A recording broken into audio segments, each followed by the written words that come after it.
আজকের গল্প হিমালয়ের কোলে। লেখা ও পাঠ অমিতাভ রায়। পরিবেশনা রবিবারে ও অবসরে গল্প পাঠ। বিশ্বাস করতে মন চায়, আবার হয়তোবা অপ্রমাণিত সত্য এমন একটা ঘটনা নিয়ে আজ একটা গল্প বলতে চাই। এটা এখনও রহস্যই রয়ে গেছে। আমরা সবাই জানি 29শে মে 1953 তারিখে সকাল 11:30 নিউজিল্যান্ডের এডমন্ড হিলারি এবং নেপালের শেরপা তেনজিং নোরকে সমুদ্রপৃষ্ঠ থেকে 29,035 ফুট ওপরে পৃথিবীর সর্বোচ্চ বিন্দু মাউন্ট এভারেস্টের চূড়ায় পৌঁছানোর জন্য প্রথম পরিচিত অভিযাত্রী হয়ে ওঠেন।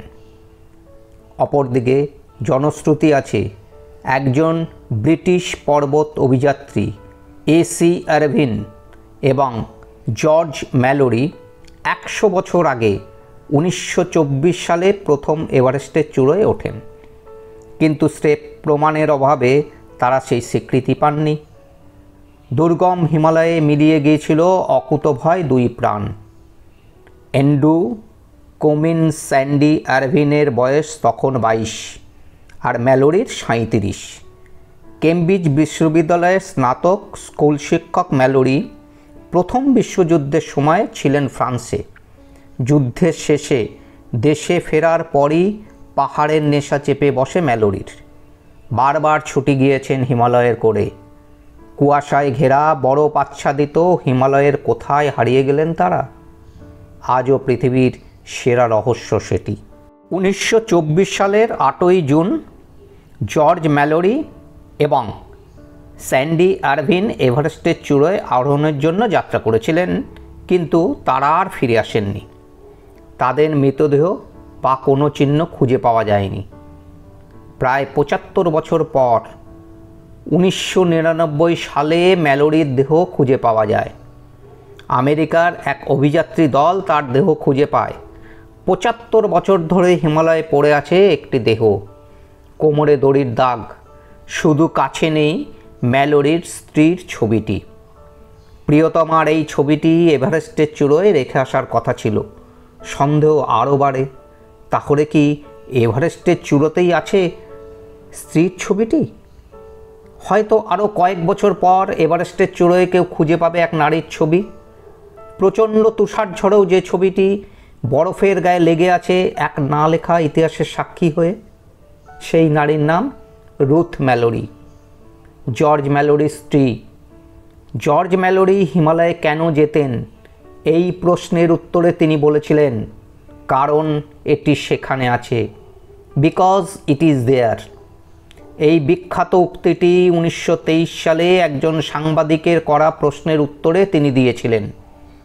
এই সংক্ষিপ্ত উত্তরটি, যা পর্বতারোহণের সবচেয়ে বিখ্যাত 3টি শব্দ হিসেবে পরিচিত। এসি স্যান্ডি আরভিনও হিমালয়ে বিলীন হয়েছিলেন 1924 সালে, কিন্তু তার পাটি এখনও পড়েছিল।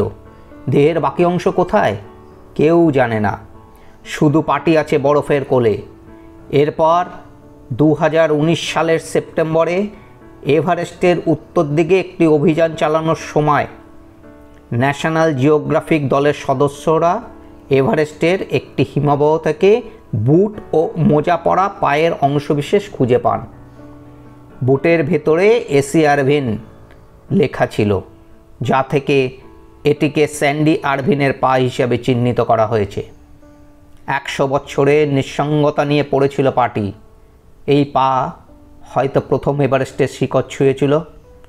পর্বতারোহী এবং চলচ্চিত্র নির্মাতা জিমি চিন আরভিনের পায়ের অংশ খুঁজে পান পৃথিবীর সবচেয়ে আলোচিত রহস্যের সাক্ষী হয়ে। ওনাদের নজরে আসে জুতো মোজা পরা একটি পা পড়ে আছে। ম্যালোরির দেহাবশেষ যেখানে মিলেছিল তার বেশ খানিকটা নিচে শুয়ে আছে আরভিনের পা।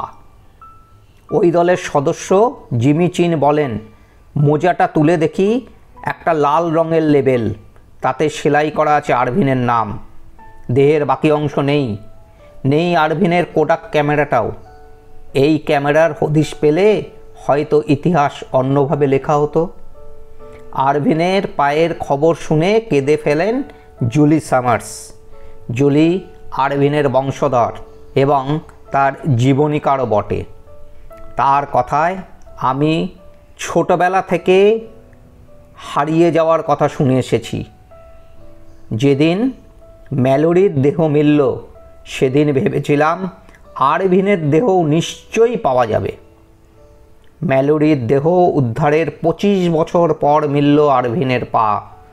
ঘটনাচক্রে সেই অভিযানের 100 বছর পরে। 1922 সালে রেকর্ড শুরু হওয়ার পর থেকে এভারেস্টে কমপক্ষে 322 জন মানুষ মারা গেছেন। তার মধ্যে প্রায় 200 জনের মৃতদেহ এখনও পাহাড়ে রয়েছে। প্রিয়জনদের মধ্যে কিছু পাহাড়ে দৃশ্যমান, আবার কিছু চিরতরে হারিয়ে গেছে। তেনজিং নোরগে এবং এডমন্ড হিলারি নন। এভারেস্টে প্রথম ওঠেন ম্যালোরি আরভিন জুটি। সব রহস্যের কিনারা হয় না, এবং হয় না বলেই পৃথিবী এত সুন্দর। প্রমাণাভাবে ইতিহাসে স্থান পায়নি বলে আজও গল্পগাথাতেই স্থান হয়ে আছে এই রূপকথার।